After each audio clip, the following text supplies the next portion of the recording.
This is why you always want to work for equity. When you work for equity as a W-2 employee, you get the benefit of both. I call this career compensation compounding, where you have the ability to have fractional ownership shares in the company, and there's a portion of your compensation is based on the results of the company.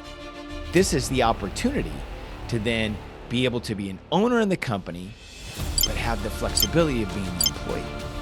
You are the talent, and it's time and talent that you're trading for equity, meaning that you want to get the best return on your time. Time isn't scalable. Time is our rarest asset. And this is really why I'm so passionate about this subject, is because if people start to understand that they have a very limited amount of time and they say, no, I'm not going to work for a W-2 job without equity. I'm definitely going to work for equity. That's going to be so critical, because then they're going to be able to get the best return on their time possible. When you always work for equity and you understand that you are the asset, these are the two key concepts that are going to allow you to start moving forward in building wealth working for equity. Always work for equity. Always make sure you have that part of your compensation package, because over the life of your career, you're going to be able to compound and make much more if you don't. So that has to be fundamental principle number one when you're thinking of leveraging working for tech equity as a wealth building strategy.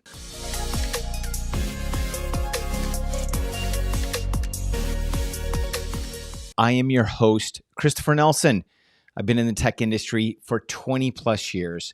And after climbing my way to the C-suite, working for 3 companies that have been through IPO, and investing my way to financial independence, I'm here to share everything with you.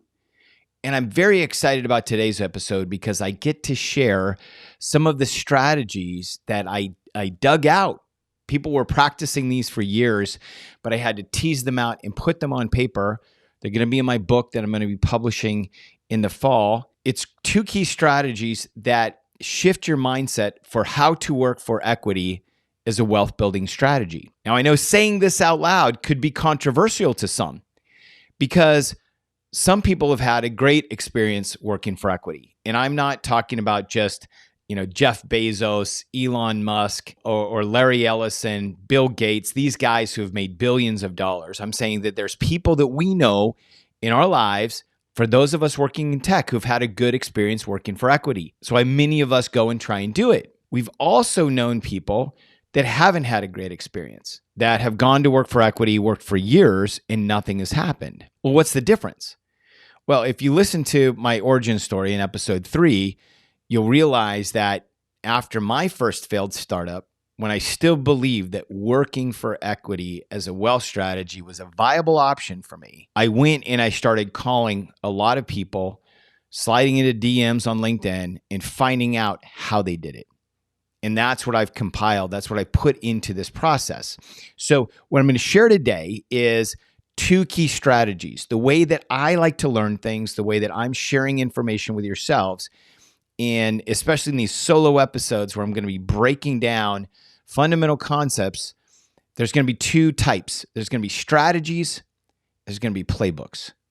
Strategies are these large level concepts that you have to get your head around, that you have to understand, that drive fundamental shift in the way that we think. We have to do that first, because then once we understand it, then we can go and the playbooks make sense in how we execute. Today, the 2 fundamental concepts that we're going to cover off on is the concept of always work for equity and you are the asset. So first, let's dig into always work for equity. If you're going to work for equity as wealth strategy, you should always be working for equity, in the sense that if you're going to be working a W-2 job, you want to make sure there's an equity component to it.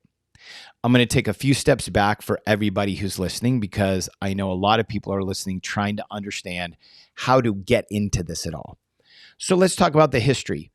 Technology companies for many years, I know starting in the 80s, possibly earlier than that, have provided equity or fractional ownership shares in the company as part of their compensation package.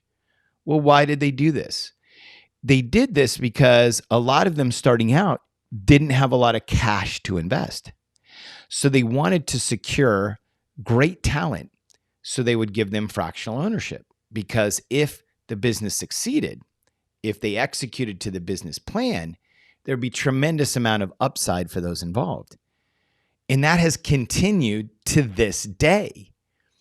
And the reason behind it, why do they continue to do it? The same reason as before. They can attract great talent to early stage companies where there's more risk. In larger companies, you think about the Google, the Microsoft, the Amazons, Facebook. These companies today have to do it. They have to retain top talent. And let's talk about this. What happens is you go to work and you're going to get a compensation plan, and it's going to be salary and equity. It's not one or the other. I had somebody ask me the other day, so when you go to work for equity, that means you don't get a paycheck. You only get this equity. No, you get both. In these compensation packages is you get a salary, sometimes a bonus depending on your level, and you get equity. It's all dictated by a stock agreement. This tells you all the ins and outs. And we'll talk a little bit about what are some of the skills that you need to be good at working for equity. And it happens today, and it happens in startup companies. It happens in mature unicorn companies that are getting ready to go public or get acquired, and it happens in public technology companies. Why is this so powerful? It's powerful because you're not just trading your time for money. You actually get ownership shares in the company. So when we think about Robert Kiyosaki wrote a seminal book. I read it in the late 90s when I was going to college, Rich Dad, Poor Dad. In Rich Dad, Poor Dad, he created this cash flow quadrant. Quadrant 1, you're a W-2 employee. You're trading your time for salary. He then had, quadrant, the lower quadrant was then you're a consultant. Then he had your business owner in the top right-hand side. And then on the bottom, he had your passive investor, your investor, your cash is scaling and making money for you. And the key thing is in these top two quadrants, you have the trading your time for a paycheck, and then you have the equity. Now, the reality is he wrote a gap in between, but there's really a bridge. And that's why I call this concept Kiyosaki's bridge. And this is why I think this is so powerful, is that when you work for equity as a W-2 employee, you get the benefit of both. You get the benefit of being the employee. Well, what's the benefit? The benefit of being the employee is it's flexible.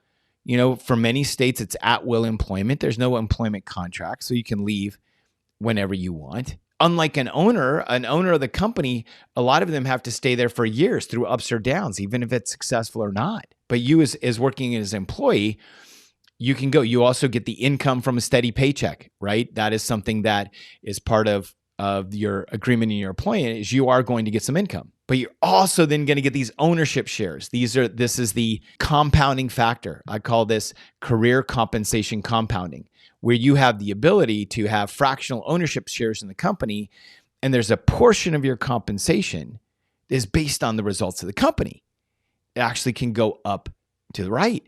This is the power play, right? This is the opportunity to then be able to be an owner in the company, but have the flexibility of being the employee. This is what I call Kiyosaki's bridge.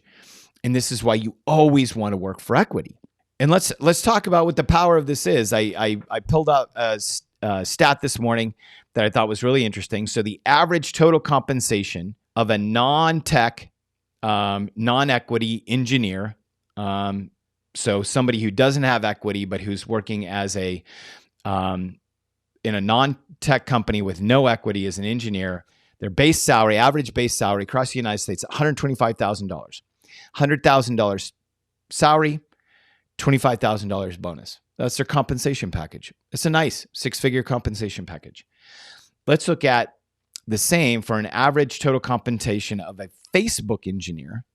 So somebody who's doing some engineering at Facebook, and these numbers were for 2022. Their total compensation package, $357,000. They had a higher base, $175,000 base. So these technology companies are paying higher base, but they had a $182,000 equity package. The difference there is more than twice as much. When somebody goes to work for these companies, and this is what, when you're also in that environment and you're working for equity, there's also then this benefit of commanding even higher salaries as well, because this is all around retaining great talent.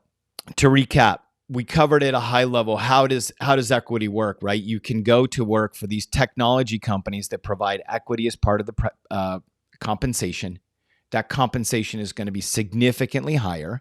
This is where you get the ability to be the employee and the owner at the same time. And this is the compounding effect there. So let's talk about what are some of the skills that you need to be able to do this well. So number one is you do need to understand and be able to manage your equity. There's many people that I know who get their equity and they think, oh, I can just put it over to the side. But you can't. Equity is an investment. It needs to be managed. There are types of equities, ISOs, incentive stock options, that are given to pre-IPO employees, that if you don't manage that before you go through the IPO, you can lose a significant tax benefit that can cost you hundreds of thousands of dollars. I've seen it. I've talked to people. We've cried together. It's horrible. So you have to actually manage that equity. The same thing is when you get RSUs, restricted share units, that are provided in public technology companies. If you're not actively managing and harvesting and divesting those as you go along, you can be seriously overexposed in a single position. So the concept, always work for equity. Always make sure you have that part of your compensation package, because over the life of your career, you're going to be able to compound and make much more if you don't. So that has to be fundamental principle number one when you're thinking of leveraging working for tech equity as a wealth building strategy. Then the skills you need to have is how to manage the equity, and then also how to pick the right companies. Not all companies are created equal, right? There's some companies that don't have, that have very risky ideas that may not take. There's also companies that are business to business companies where they're selling into, you think of cybersecurity companies, they're selling into security departments, IT departments that have defined budgets. That could be more predictable on the financials than a B2C company that may be part of a fad, that may be part of a, something that's currently important, but could potentially get disrupted very quickly. Choosing those companies are really important when you're working for equity. And the key thing I'm trying to call out here is that this is not a get-rich-quick scheme. This isn't something that you're going to do and all of a sudden get dollars quickly.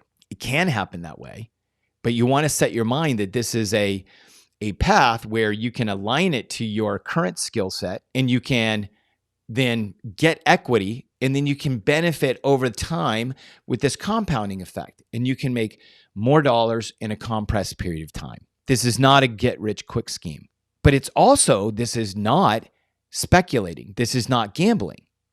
It's not. We get fed a lot of messages from mass media, from social norms, and a lot of the noise out there says, oh, well, going to work for startups is really risky. Well, it is. But if you're thinking about building wealth working for equity, you're going to look at the whole spectrum of risk. There's plenty of people like these Facebook engineers that they have gone to Facebook from a non-tech company. They've gotten a boost in salary, and they have Facebook stock that's relatively stable. It's a FANG stock. It is, not fluctuating tremendously, and has a lot of growth. Or you could think about Google. You can think about Amazon. A lot of these stocks that are well established in the market and growing, and the stock is liquid. It has a value today that you can take off the market. That's completely different than going to work for an early stage startup company. I wanted to make sure in this first concept that we covered today, always work for equity. You understand some of the fundamentals. How does it work? You understand that this is a key wealth building concept. We get to be an employee and an owner. We get the benefit of both, in that it's not a get rich quick scheme, and it's also not gambling. What I want you to understand as we get to the end of this first segment, then going to transition to the second half, is that to work for equity, you need to think like an investor. You need to think like an investor with your time and talent. And I'll tell you why. The 3 mistakes that most technology employees make when working for equity is, number 1, they let passion rule reason. We get emotional about these startups that have these great visions and missions. We don't ask questions beyond that. We get sucked in emotionally to these companies. Number 2, we take on more risk than aligns with our financial goals. If you're thinking like an investor, you're making an investment of your time and your talent, and you want to get the best return on that. And then number 3 is we go at it alone. We don't talk about it.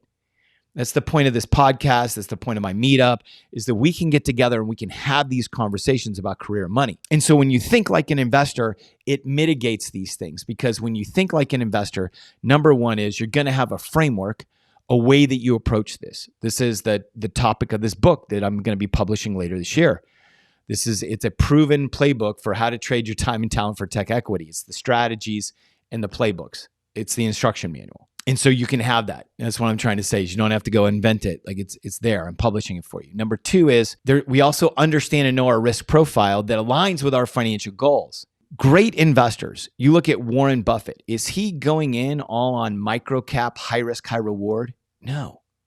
If you look at his portfolio, he looks at a lot of core fundamental products, arguably boring businesses that he is investing in, that he knows that he's going to be able to make the return on.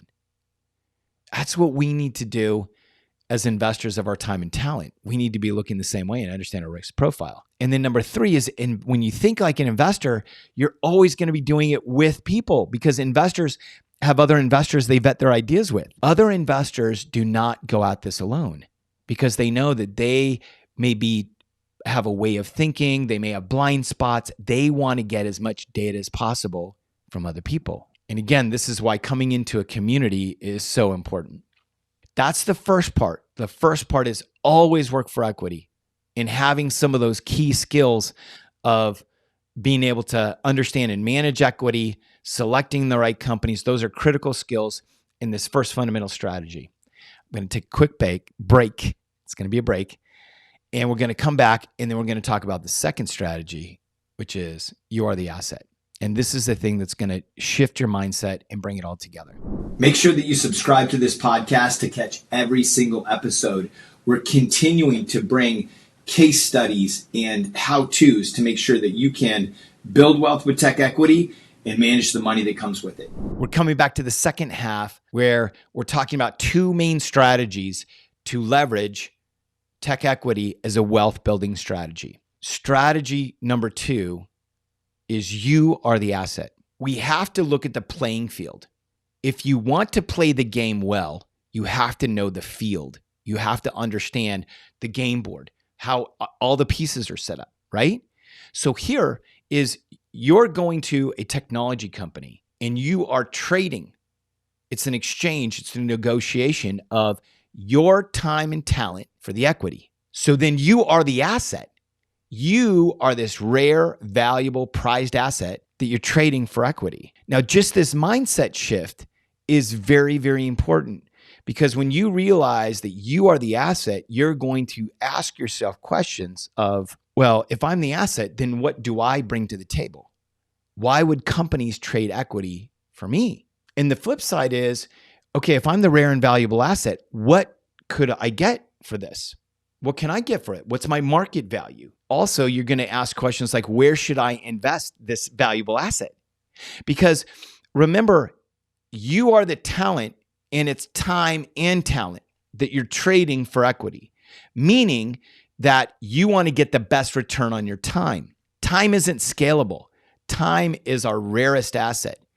And this is really why I'm so passionate about this subject, is because if people start to understand that they have a very limited amount of time and they say, no, I'm not going to work for a W-2 job without equity. I'm definitely going to work for equity. That's going to be so critical, because then they're going to be able to get the best return on their time possible. Now with this mindset shift, then you're going to want to understand a couple of things, right? When you're in this trading, you're going to want to understand what is the value that you bring to the table? You're going to want to understand what's your market value. And this is why I encourage everybody that I coach to, you need to go and understand your role, your level at other companies. What's the compensation? What are the skills that they require? How are you mapping to that? Do you have the same skills? Do you have the same comp? That's really the exercise that you want to do, realizing that you're the asset. You should always be able to articulate your value in the marketplace and where you're placed. That's just doing good business. That's just thinking like an investor to ensure that you're going to get the best value possible going into any negotiation. And so the flip side is that then you also want to understand where you're going to get the best return on time. This goes back to, some of the shared skills that you're going to want when you have these strategies is, how do I think about the best companies that I need to be investing this in? And I want people to understand that this type, working for equity, is for any type of role. It is not just for engineers, right? And this is, I probably should have mentioned this earlier in the podcast, but whether you work in finance, whether you work in HR, whether you work in marketing, right? Anybody who has that type of skills, technology companies are businesses. Engineers build it, product managers help shape it, but they need salespeople to sell it. They need customer support people to support it, marketers to market it, and everything. So this is where this is for everybody. And then knowing your value and what you can bring to the table in your selective discipline is going to allow you to then negotiate for the best equity possible. So I want that to sink in. I want everybody to really understand, when you always work for equity and you understand that you are the asset, these are the two key concepts that are going to allow you to start moving forward in building wealth working for tech equity. Now, what are the skills that you need in the framework of you are the asset? Well, one of the key skills that you need is you need to be able to describe and articulate your value in terms of results. This is where people get really confused because they think that the results are what they did, and it's not it. It's not what you did. So the way that I articulate this is, you have a set of skills. So let's say that you are in customer support. So you're a customer support person and you're able to, handle calls, resolve problems. And so that's what you do. That's your contribution. Your contribution is your day-to-day work. You take your skill, you contribute to the company, and your results are customer retention, customer satisfaction scores, implementing programs that then change those things. And that's what you need to speak in. When you're sitting in an interview, to know that you are the asset looking for equity, you want to be able to articulate how you maintained and raised customer satisfaction scores, how you created programs to reduce customer complaints, to be able to provide them more value. If you're able to articulate how you are helping the customer, they're going to then ask what you did and how you did it. They're going to walk you through that conversation. But what's going to show your value is that you can articulate that in results. So just a few skills there. The other thing is selecting the right company. This is important, and I want to just take a minute and be able to share with you that people are doing this every single day. And this is what I witnessed, and I saw this on LinkedIn. I saw people that worked for multiple companies in a row that were public companies that were growing. So they were getting great stock that's already liquid. I saw people that were taking companies to acquisition, 1, 2, 3. Maybe there'd be some misses in the middle. They weren't perfect, but they had this portfolio of companies where they did something significant with the stock. And that's where I leaned in and I started gleaning all these principles and started putting it together into a framework so that you can do it too, right? My mission here on this podcast is to see 1,000 technology employees get to financial independence. And the way that we're going to do that first is by educating you on, how do you get the most out of your W-2 job? How do you use that to accelerate your earnings so that then you can take that, invest that wisely, and get to the exit from your career? And I want to make sure that if you go to episode 3, you'll hear Brian Weiss, who's had 3 amazing IPOs in a row, somebody who I greatly admire, who I get a lot of information from on how do you think about working for equity as a wealth building strategy. There's others. I'm going to bring on other guests as well. And this concept, once you understand these 2 concepts, it's going to change the way that you think about how you work and the companies that you work for. Just recently, I sat down with an executive of a biotech firm. And biotech is, again, in life sciences. They provide equity in those companies as well, too. And she was telling me that when she had, for much of her career, had not worked for equity. Then she went for a company, and like most of us, got the equity agreement, sort of saw what it was, went to work for it. And then as the equity was liquid and started coming in, she was like, wait a second. The value that I had for my asset was here. Now that I'm seeing this compensation package and understanding what working for equity is, my value and what I know I'm worth is here. And so now when she has recruiters coming to her for new job opportunities, if it doesn't have equity, she's not going to look at it, because she's like, why would I invest my time there? Because I'm not going to maximize my return. And this is the key fundamental thing that you want to understand this whole process, is that you're only going to get what you're worth if you know your value. And once you start playing in this space, you'll realize that you are worth so much more. And there's so much more opportunity out there for you. So that's it. I know that there was 2 big concepts to take in this episode. Always work for equity. You are the asset. And you're doing this while you're thinking like an investor. We are a new podcast. So as I'm wrapping it up, I do need to say, number 1, please follow our podcast. And number 2, please leave us a review. We would love for you to leave us a 5-star review. Tell us what you getting out of the podcast. And number 3, tell your friends, right? There's more people, more technology employees that need to understand what we're doing here. So thank you so much. Have a great day.